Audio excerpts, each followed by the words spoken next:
السلام عليكم. طبعا احنا كنا عاملين السور ده الصف الخارجي كل متر والصف الداخلي بتاعه كل 2 متر، وحاولنا على قد ما نقدر تبقى بطريقة رجل غراب، يعني الشجرة اللي جوه ما يكونش قدامها شجرة بره. انا بصور السور ده عشان اقول لكم حاجة. لو تلاحظوا احنا طبعا قلنا خلاص الصف الخارجي هنقطعه من على بعد 2 متر وربع عشان نكثف ال 2 متر وربع دول ونملاها. طبعا احنا دلوقتي في فبراير، يعني المفروض مفيش ورقة على الشجر، لكن طول السنة كان قافل تماما. تمام. الفيديو ده بقى بخصوص ايه؟ وطبعا الصف التاني بننضف اول 2 متر وربع ونسيبه يعمل تاج في ال 2 متر وربع التانيين. نرجع بقى للصف الاولاني اللي كل متر. لو تلاحظوا هنا مفيش ولا شجرة اقل من 2 متر وربع. يعني انا قلت له ايه؟ شجرة متر، متر ونص، مترين، مالكش دعوة بيها. الشجرة اللي اعلى من 2 متر وربع هي اللي ايه؟ تقصها وترجعها 2 متر وربع عشان نثبت على 2 متر وربع. فطبعا انا جيت لقيت الشجر كله مقصوص على 2 وربع، واللي مش موجودة خالص الفاقد اللي هي حاطين حواليها تحتيها البوص دي عشان انا اعوضها.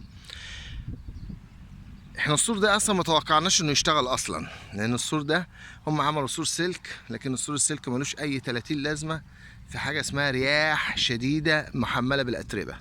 فانا كنت متوقع ان السور ده ما يطلعش اصلا. طيب عشان انا متوقع انه ما يطلعش اصلا، طب هعمله ليه؟ يبقى لازم يبقى في احتماليه انه يطلع. طب الاحتماليه اللي يطلع عملت ايه؟ خدمته بان انا اديته خدمه تحتيه 3 أضعاف صف الشجر اللي جوه المزرعة. تمام؟ 3 أضعاف، يعني السماد اللي حطيته تحت السور، الخط بتاع السور كان 3 أضعاف، كان ضعفين، واللي جنبه ده ضعفين. يعني أنا عملت لده الخارجي ضعفين واللي جوه ضعفين، فيعتبر حطيت 4 أضعاف الخط اللي جوه، لأن طبعا الاتنين قريبين من بعض، والاتنين هيخشوا على الخطين بتوع بعض وهيسحبوا من السمات بتوع بعض. عملت ده ليه؟ عشان اساعده اقويه.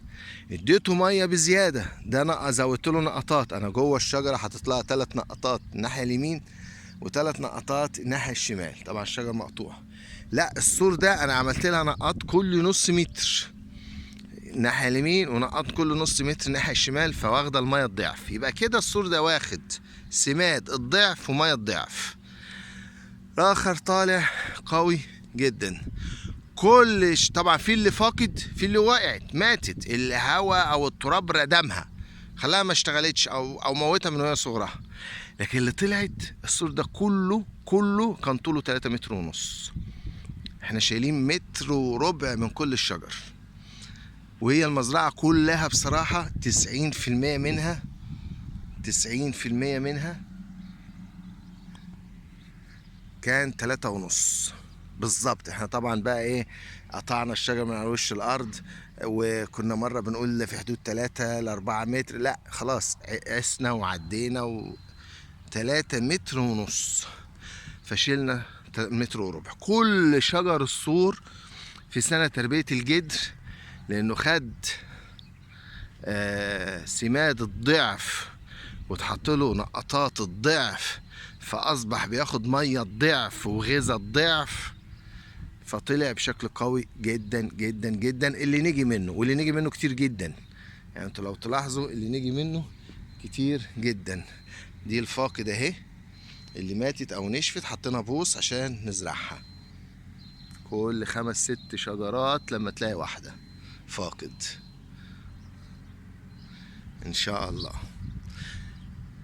الفيديو ده عشان نهتم بالسور، معلش طول بقى ولازم يكمل، لان للاسف كل واحد اقول له يعني انت مش هتعرف سور من بولونيا، يقول لي لا هعمل اللي انت تقول عليه بالظبط. طبعا ساعة الشغل يا عم، وانت هتحط سماد الضعف للسور ده؟ السور يقول لك لا بلاش، ده ممكن بيحط له سماد خالص، مع ان هو عامل السور مخصوص عشان عايز يحمي المزرعة، وده فكر سليم جدا. السور اللي بيحمي المزرعة بيزود الانتاج التلت.